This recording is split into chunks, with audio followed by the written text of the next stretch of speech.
Hello મિત્રો, કેમ છો તમે બધા? આઈ હોપ તમે બધા મજામાં હશો. તો આજની આપણી રેસીપી છે પુલાવ બિરયાની બનાવીશું. તેના ઇન્ગ્રેડિયન્ટ્સ જોઈ લઈએ. ત્યાં મેં બાસમતી ચોખા 2 કપ લીધેલા છે, તેને મેં પલાળી લીધા છે અડધી કલાક પહેલાં.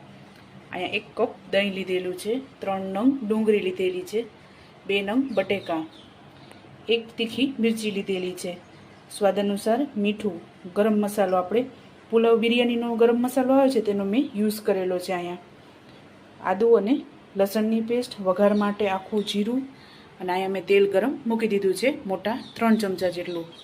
આપણું તેલ ગરમ થઈ ગયું છે, એમાં આખું જીરું એડ કરશું.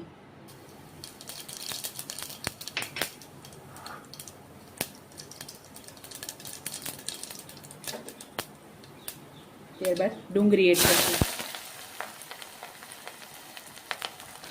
ડુંગળીને આપણે ગોલ્ડન બ્રાઉન કરવાની છે.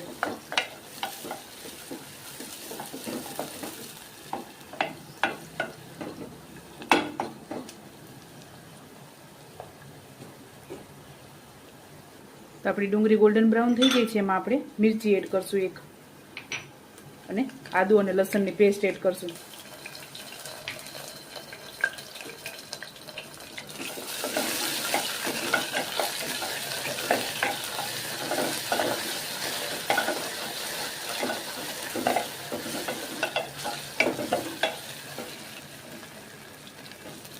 ત્યારબાદ બટેકા એડ કરી દઈશું.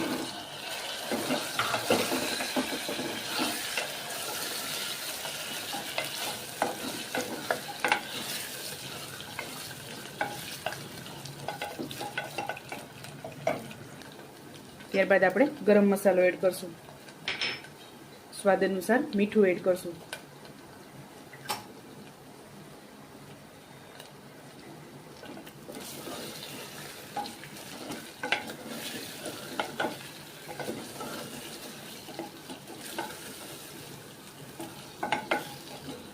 ત્યારબાદ આપણે આમાં દહીં એડ કરી દઈશું.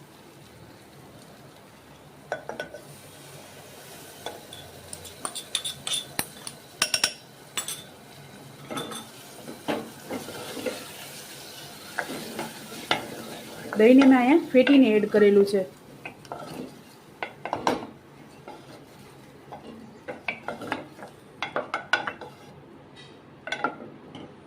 તો આપણે 2 મિનિટ ઉકળવા દઈશું. અહીંયા આપણો મસાલો એકદમ સરસ પાકી ગયો છે. હવે એમાં આપણે પાણી એડ કરી દઈશું. તો અહીંયા મેં 2 કપ બાસમતી ચોખા લીધેલા છે, તો આપણે 1.5 ગ્લાસ પાણી એડ કરશું.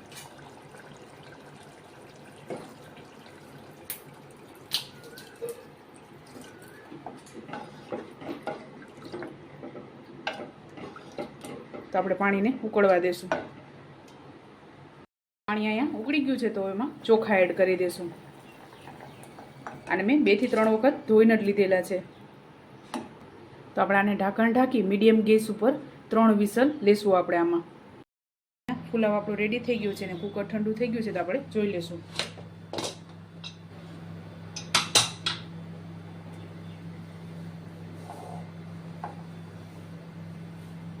તો આપણો પુલાવ એકદમ સરસ રેડી થઈ ગયો છે. આપણે આને સર્વ કરી લેશું.